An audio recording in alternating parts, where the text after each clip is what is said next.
Welcome to the Defense and Aerospace Report. I'm Vago Muradian here in Northern Virginia at the Program Executive Office for the F-35 Lightning II fighter to talk to the Program Executive Officer of this extraordinary program, Vice Admiral Matt Winter, who is a distinguished naval aviator. Sir, you were a bombardier navigator, which is one of the cooler names for a naval flight officer on the A-6 Intruder, which was an extraordinary jet. You've got a lot of underway time, flew off of Saratoga in what is one of the most legendary naval aircraft. So it's a pleasure talking to you, sir. Thanks, Vago. I appreciate it. Look forward to our conversation. As always.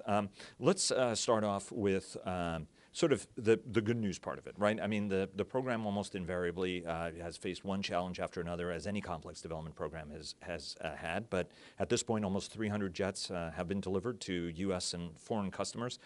You've got spare parts stocks that are going up. You have the software that is now being fielded, and you also have the Alice system, which I remember a couple of years ago was regarded as a little bit of a showstopper. Talk to us about some of the accomplishments, but also what are the big to-dos on the list, right? I mean, everything that falls off, there's something new that comes on. Sure, Vago. Well, you hit the nail on the head. There has been an incredible volume of accomplishments, and really start out with the warfighter in mind. Over this last year, we've delivered the full Block 3F capability. That's our aircraft with all the sensors, the airworthiness, and the weapons and the mission systems required to fight the fight. But we've also provided the next generation of Alice, so the Block 3 capability of Alice, which has reduced false alarms in our fleet by up to 70%. Still some usability issue challenges, but a magnitude better than the previous Alice releases. We've also have updated the mission data files and our full mission simulators to give our warfighter the capabilities outside the cockpit so that they can fight inside the cockpit. The other things in production, we've actually delivered over 390 air systems around the world, and I call it an air system because the aircraft with the mission data file, the maintenance systems, and the training systems make up that complete air system. And that's located at 18 bases and 2 ships around the world. So continued growth and expansion of the F-35 air system here and around the world. Incredible accomplishments as we go forward.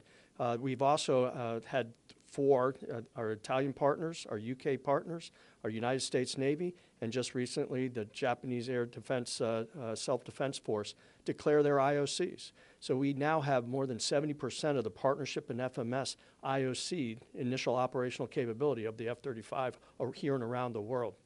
Very exciting times as we continue to expand with first aircraft arrivals for our Korean friends, first aircraft arrival for our Australia partners, and first aircraft arrivals coming up for other partners through the rest of this year.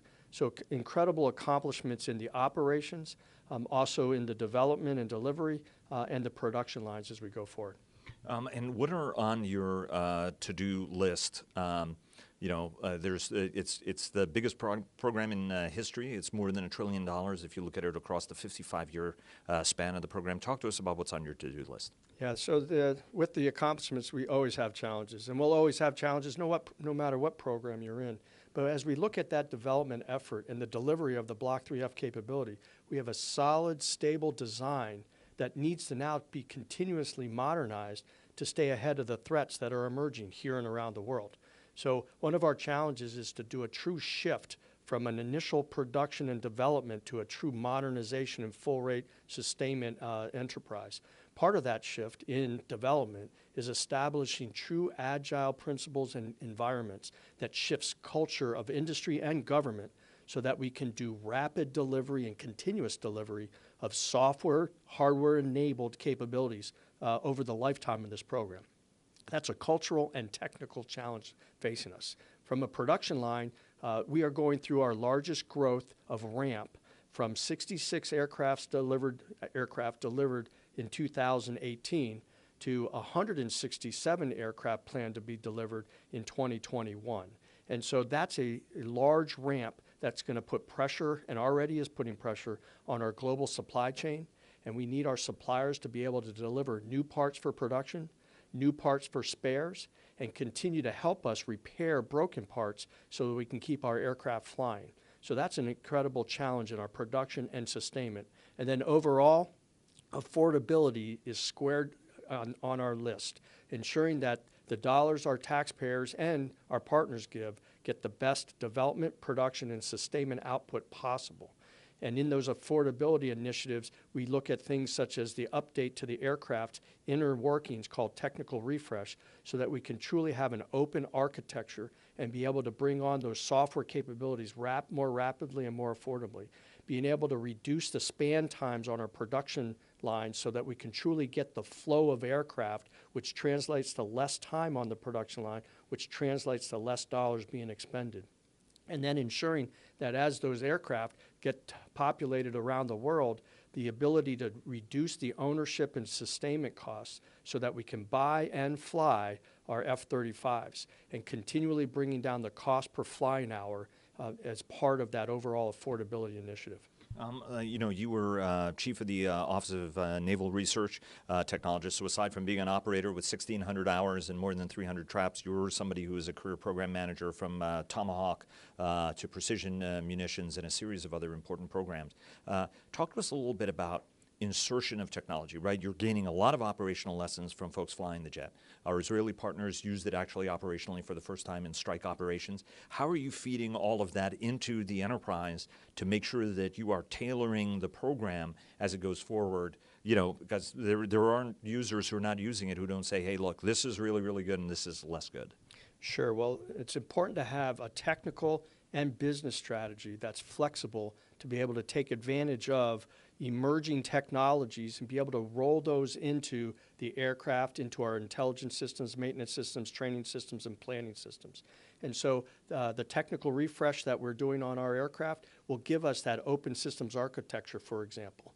We have other modernization initiatives that will allow us to bring on advanced material, advanced sensors, advanced computing power activities, and research and development advances that show up either from our internal reprogramming and research laboratories in the U.S. services or from our partners. So it's really important that we have the technical understanding of being able to bring those capabilities on, but also the business strategies so that we can rapidly move in the business world with our industry partners and our government agencies to be able to do the cost of that business to bring the technology on. It's absolutely essential that F-35 remains relevant and ahead of the threat all the way to 2077, which is currently the last year for F-35 flight ops for our cost estimating. Let me ask you about rate and volume. Ever since I started covering this program some 25 more years ago, the whole focus was on size of the program and the rate of the program to be able to control that cost. Your target is to try to get under that $80 million unit cost.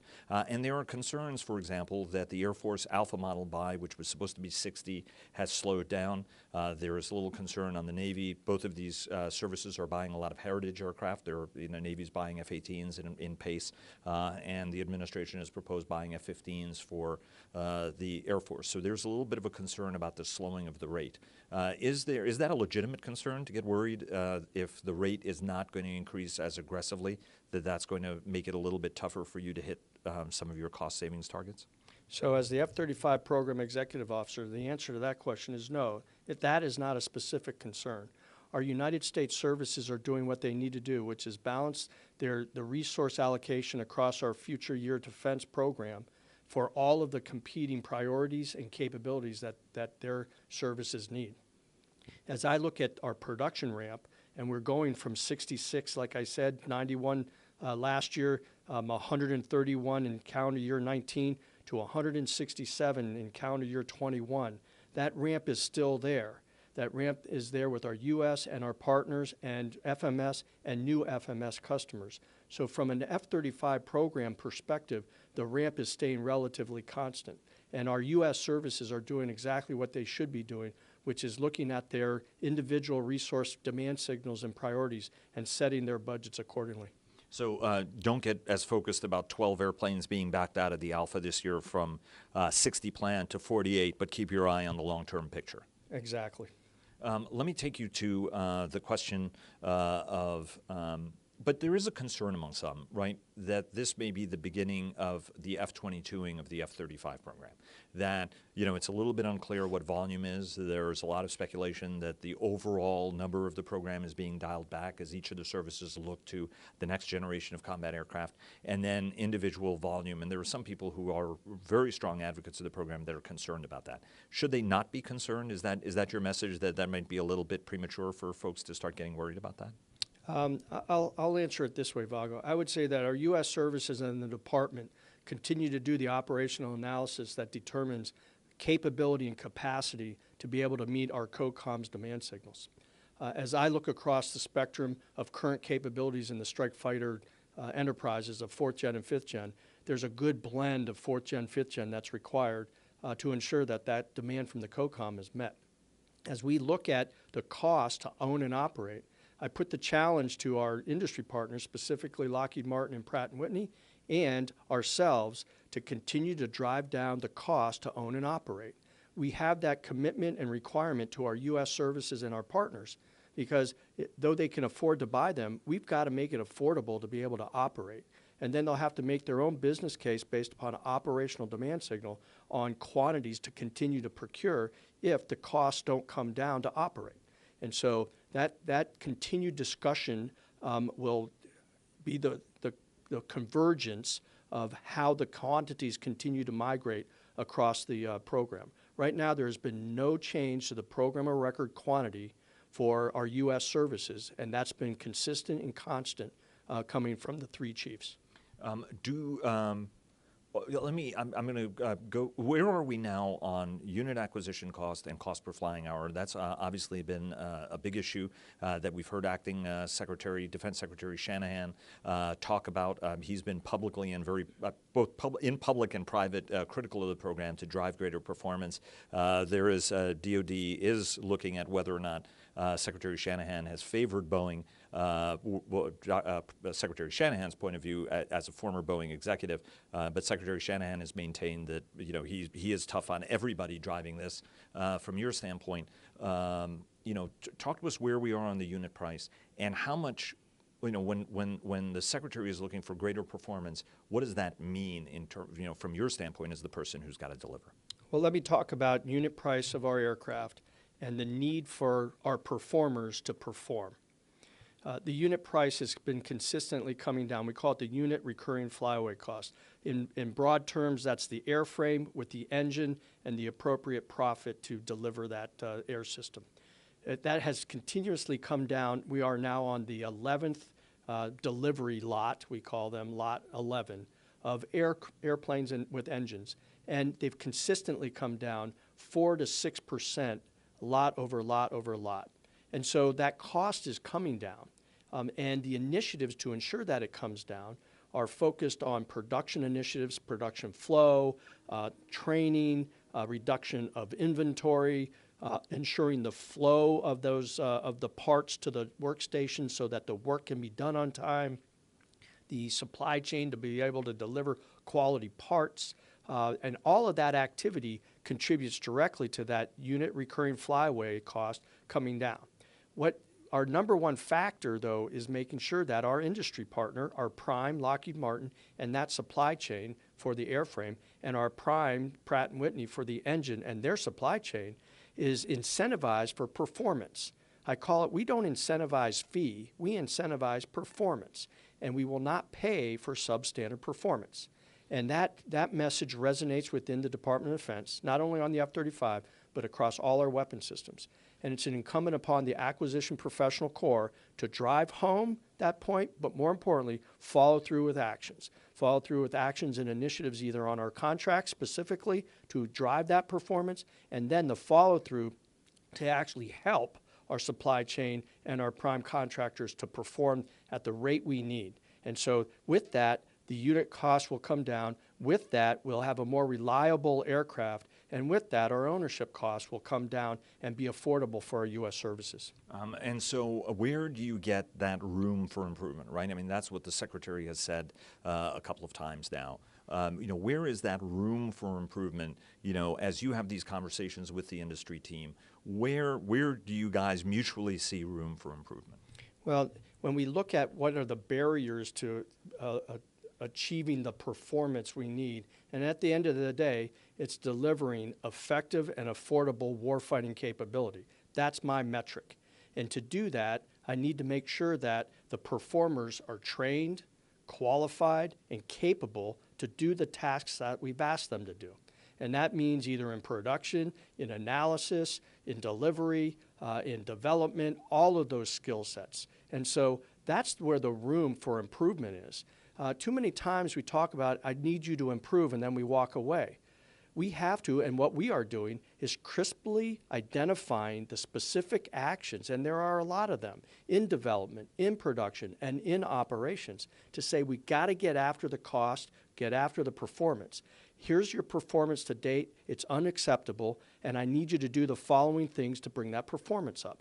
And in that conversation, we have experts. We have experts that we brought in from other parts of aviation industry, process experts, production experts, so that we are not doing groupthink, but we're getting a diverse group of thoughts and ideas and actions, and then working hand in hand with Lockheed Martin and Pratt and their suppliers to implement those actions to truly drive the performance we need. Are you seeing that progress? We are seeing progress, but we're not seeing the progress at the rate we need. And when I say the word the rate, or the words rate I need, it's that increase from 66 to 91 to 131 to 167 aircraft. That means going from 5 to 6 a month to 13 to 15 a month off the production line. That has to be coupled with increased performance. So that's the type of urgency that we talk about. What we're seeing is incremental performance, but we're also falling short in some of those challenges I talked about. Supply chain to be able to deliver the parts to the production line on time. The ability for our organic depots within the United States services to actually be able to repair broken parts and get them back to the flight line on time. Those two elements are my two major enablers, and we have a lot of energy going to both of those so that we can keep the parts flowing and the spare parts available so we can quickly deliver capability and ensure that we can keep that delivered capability ready to fight the fight. Are you comfortable giving a number where you are on that non-recurring cost per flying hour and your cost per flying hour, given how hard you've been working both of those metrics and they've become sort of totemic for the progress of the program? Sure. So we get actual data at about 6 months after. We get actual data every month, but we roll that up. So for calendar year 18, we were looking at a $44,000 a flight hour for an F-35A, a $51,000 flight hour for F-35B, and a $59,000 flight hour for F-35C. Now, when you look at the calculations and the equations, small numbers of aircraft that don't fly a lot of hours drives up the cost per flying hour. That's why you have an F-35C that says 59.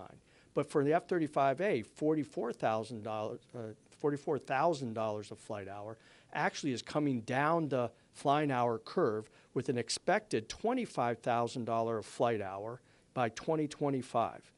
And the driving factors predominantly are, again, being able to get the depot repair times from the 190 to 200 days to repair a part now down to 45. And we're on a glide slope to do that. So again, spare parts are there for my maintainers to be able to fix aircraft that do break. Increased reliability of newly delivered aircraft. Our Lot 11 aircraft are much more reliable than our earlier lot aircraft, so they don't break, and so then the spare parts can go to other aircraft. And then looking at how we drive down the manpower need, manpower to maintain aircraft, maintain the air system, maintain Alice, all of those costs. As we drive the labor costs out and the repair times down, we are going to see a substantial reduction of our flying hour costs. And your Flyway costs, where are you on that? I know that 80 is the target, less than 80. I remember your predecessor having said that, to many eyebrows going up, but I think you're working on that. Where are you on the Flyway cost right now? So we settled the Lot 11 at $89.2 million. That's on the record for an F-35A. We settled at $115.5 million for an F-35B, and we settled at $107.7 million for an F-35C. As we continue to negotiate current Lot 12, and then on the heels of that, Lot 13, and then in FY20, so the end of this calendar year, negotiating at Lot 14, we anticipate getting to that $80 million and subsequent analogous numbers for our F-35B and C. I am very confident that we will get to those numbers. The question really becomes is any other perturbations to supply chain, other perturbations to rate and quantity that may put that at risk. Right now, I do not see any of those in the cards. I know that Congress is going to ask you a lot about unit costs when you testify up there. Let me talk about long-term strategy. There's a tendency of thinking about the jet today, but not what this jet is going to be doing 10 and 20 years into the future, given that it's going to be in the inventory, as you said, until the 2070s. That's assuming nobody stretches it out even more. You already look at improvements in radar, already looking at improvements in electronic warfare capability. General Electric is working on the Advent engine, which promises a dramatic extension in range. Same thing with Pratt & Whitney in terms of what they can do. Talk to us about the long-term technology expansion program. The autonomy is something. I remember Ron Fogelman talking about this jet in the 1990s. Talk to us about that on-ramp and what this jet is really going to look like 10 and 20 years into the future in terms of the capabilities it's going to bring to bear. Sure, Vago. Well, first of all, I will tell you the jet should look almost the same. The outer mold line of the F-35 is a world-class design that provides the currently delivered Block 3F capability to be head and shoulders above any other fielded capability in the world. And inside that jet, inside what we call the skin of the aircraft, outer mold line, the software, the hardware, and the sensors that truly bring together the capability of the F-35 and being able to sense everything in the battlefield and then be able to process that and turn it around and then present that to the pilot and then share it with other F-35 pilots and then share it with everything from submarines to satellites and everything in between. That capability to provide that battlefield awareness is not over described. It's incredible. And we're seeing that in our U.S. Marine Corps' first combat deployment that just wrapped up, our Israeli friends that are operating in the Middle East, and our U.S. other services that are working on the pointy edge as we move forward. So I lay that background of what we have currently fielded in capability as really the stepping off point of what are we going to look like in 10, 20, and 30 years. By establishing our continuous capability, the development and delivery, that agile environment to be able to truly code quick and upgrade, modernize, enhance, and improve the sensors and the software inside the skin of the aircraft, we're going to be able to keep F-35 ahead of the electronic warfare, ahead of the communication, ahead of the combat ID, and ahead of all the other warfare elements that our adversary may bring to the table. And we'll be able to do it rapidly and affordably.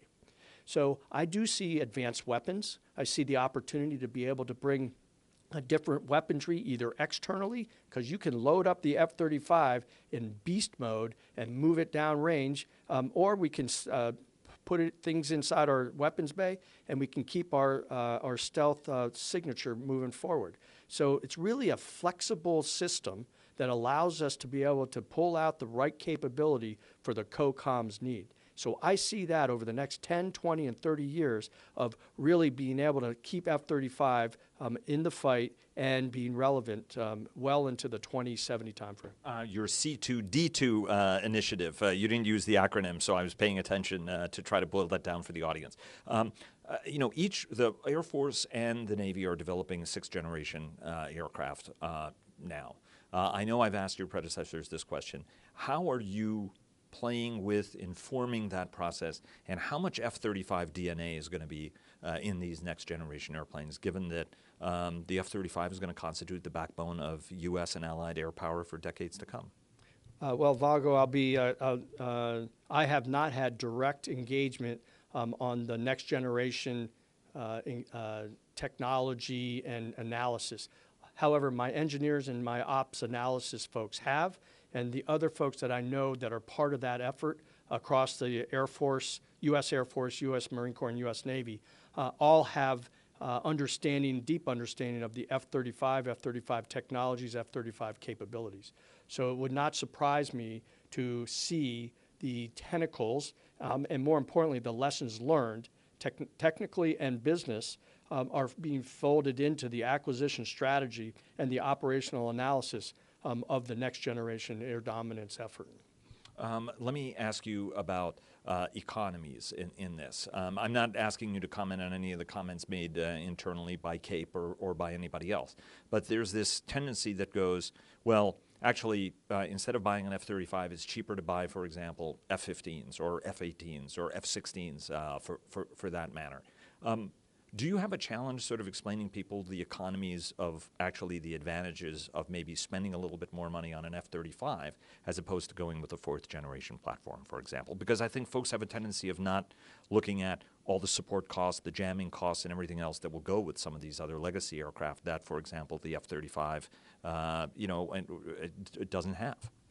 Sure. Well, first of all, I won't comment on things outside the F-35 enterprise that are outside my domain. But I will say that F-35 has a unique acquisition framework where we have total ownership cost responsibility for the entire air system. So that means the intelligence systems that are manifested in our mission data files, our maintenance systems that are part of our Autonomic Logistics Information System, ALICE, all of our mission planning systems, and our training systems, not only the full mission simulators for the pilots, but our weapons and our maintenance trainers. All of that, along with the aircraft and the operational flight program, the software inside of that aircraft, all of that is part of our acquisition framework. So the development costs, the production costs, and then the operations and sustainment costs, not only for the U.S. services, but for our 8 international partners and currently 4 FMS customers from today to 2077. So when you put all of that together, the numbers are quite large. And so from the untrained eye, it would look that we are really expensive.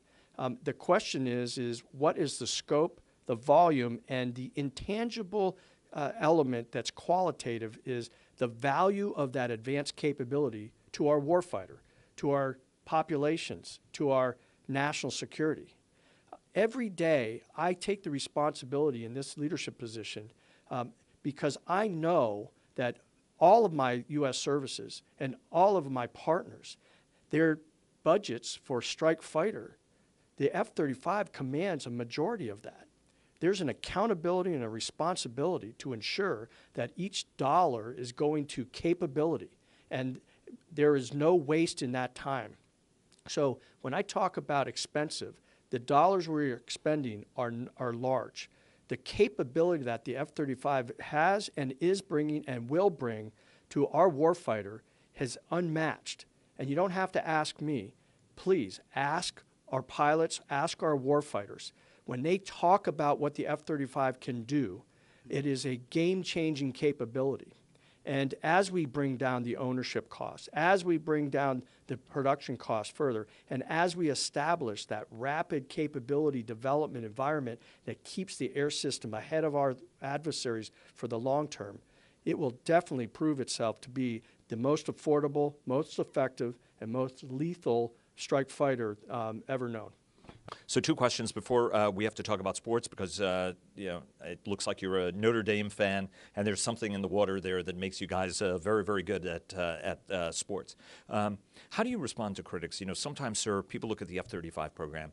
They'll say, well, the Chinese have hacked, so much capability that the jet's not relevant. It doesn't have as much range as it should, that it's a short-range airplane, and now we're in a long-range world. There are those who say, well, advances in counter-stealth technology make its stealth fundamentally not as valuable. These kind of questions come from actually sometimes some pretty senior people. How do you respond to critics like this that talk about the jet as being somehow OBE before it's even delivered, and then it's time actually to go to another generation entirely at this point? Well, I will say that the history of the F-35 has been anything but clean and successful. However, the F-35 and the F-35 enterprise has truly turned a corner and we've transformed as we're now fighting the fight with F-35, delivering at a semi-rate of the capability to our warfighter, and getting the business side of our effort of F-35 back in the box and on a trajectory that'll be affordable. So there are challenges. I do not sit here at the F-35 program office and say everything's perfect. In fact, everything isn't good. However, we need to make sure we highlight the progress of the F-35 enterprise because it's truly providing the warfighting capability our warfighters are looking for. Now we have to be able to do it at scale, at speed, and an affordable cost for the long term. Otherwise, things will change. And it's not a matter that I don't listen to the naysayers. In fact, I like those folks because it continuously gives me a critical eye to ensure that we're not fooling ourselves. And every day that I get my team together, we look at where we're doing things in development, production, and sustainment to ensure we're holding ourselves accountable, to ensure that we're giving our warfighters the best capability possible for the resources they've given us. So to those questions, though, do you feel that range, capability, and the sustainability of stealth, you're on the right side of that curve on each one of those three? So the answer to that is my warfighter says they are. And so my warfighter is the one that uses this capability, is the one that will take it into combat, what needs to train with the F-35. So when we look at the capability to include range, to include weapons, to include system sensors, and the integration of sensor fusion, technology, stealth, and interoperability, when we look at all that and we listen to the feedback from our United States Air Force, United States Marine Corps, United States Navy, and our partners, what we get is now, because we have empirical data, that this is doing what they need. There are areas that they've provided for continuous improvement. We take those and we roll those back in, like I said earlier, about technology and business strategies to be able to be responsive to those. So yes, the capability fielded today, I say, owns the fight. We can't sit on our laurels. We have to continue to move forward. C2D2 is the enabler to that, to ensure that we can continuously keep this weapon system ahead of our adversary. Let me ask you a cyber question and then a walk-off. On cybersecurity, Secretary Shanahan talked about this, about how the last several administrations have focused on that. There have been challenges and setbacks. Every program is working harder to improve cybersecurity across the entire enterprise so that a great power can't target a small company somewhere in this that maybe is not as well defended. Talk to us about how you guys have reoriented your entire cybersecurity protocols to ensure that the entire supply chain is more secure and the only people getting information are the ones who should be getting it. So Vago, I will not talk in detail about our cybersecurity, cyber capabilities. What I will say is that the F-35 enterprise, so warfighter, acquisition, and industry, are implementing and have implemented appropriate initiatives to ensure the safety of our information and our capability. Turkey. I know this is not your decision. Obviously, the U.S. government is grappling with Ankara's decision to buy the S-400 missile defense system from Russia. The senior leadership in the United States, including Secretary Shanahan, said it's sort of incompatible that the United States be able to supply the F-35, even though Turkey is a partner on the program and has been a partner on the program for some years. It looks like training aircraft are being suspended, parts are being suspended. Unless Ankara changes course. You've got to deliver whether Turkey is part of this program or not. From your standpoint, whether willingly or unwillingly, talk to us about what are some of the moves you're taking to ensure that the rest of this program, given how important Turkey is as a partner on the program, continues unabated no matter what happens that's not in your control.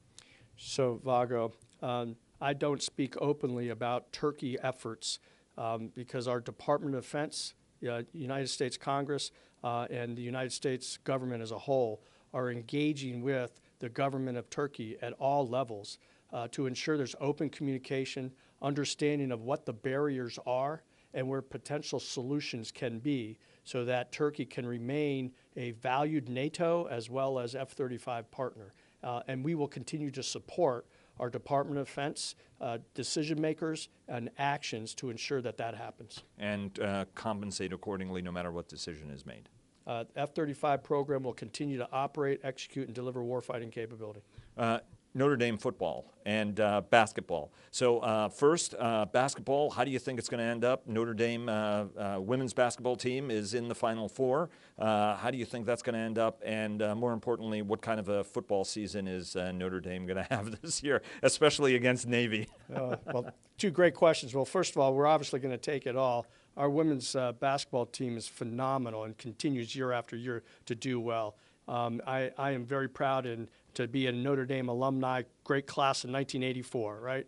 And I root for our U.S. Naval Academy football team every Saturday but one. And that's when we play each other, because two collegiate powerhouses with deep respect for each other, two great institutions that come together on the gridiron. And when it's all over, we shake each other's hands and thank each other for their spirit. And how do you think it's going to go this year? Notre Dame's going to win. Let me ask you one last question. You know, you mentioned you got your wings in 1985 as a bombardier navigator. Talk to us about how that operator experience, 1,600 hours in the jet, deployments aboard. Let me see if I can remember. Saratoga, America, Ike, and GW. Did I get that right? Correct. Right? 3 squadrons, VA-42, VA-85. 85-34. Correct, VA-35. Hike. So talk to us about how all of that operational experience do you bring in and rely on every day as you make decisions for a program that's going to be, somebody is going to be a young Matt Winner, a young Storm Winner sitting in a jet. How's that going to change how does that change and affect your thinking on a daily basis? Sure. So it's not just naval aviation, but quite honestly, military enterprise and culture in general that really drives a sense of accountability, responsibility, follow through, and leadership. And I've leveraged off of that. As a young pup, having to lead my first division of sailors at the age of 23 and having multiple millions of dollars of hardware to make sure we come together to go fight the fight, all the way through where I am now. And there's really no difference between operational fleet leadership and acquisition enterprise leadership. You're still leading people that need to be developed and support but held accountable. There's still the decision-making and leadership moxie that you need to bring to the table. You have to lead by example. You have to be able to make good decisions. You got to be able to understand where your shortfalls are so you can continuously get better. I bring that all from the naval aviation side of the house, where aviation, at least for me, drove a sense of critical timeliness of decision-making because of the consequence if you didn't get the right decision. Driving that into the acquisition core, now with the operational experience, truly understanding how aircraft carriers operate, how we fly on and off of aircraft, the environments that our pilots actually operate, and our weapons and our weapon systems actually operate, and then be able to come into the design rooms, to be able to come into the engineering and logistics enterprise, and be able to help craft, counsel, and direct industry to make sure we do design, development, delivery, and sustainment of our most complex weapon systems. It truly is a blend, and it gives you a foundational level of credibility as well as opportunity to make sure that what we deliver and give to our warfighters truly does work and is affordable. United States Navy Vice Admiral Matt Winner, who is the Program Executive Officer for the world's biggest, most complicated and expensive weapon program, the F-35 Lightning II. Sir, it's a pleasure always talking to you, and keep breaking the leg on the program. I appreciate it all the time. Thanks, Vago. Appreciate it.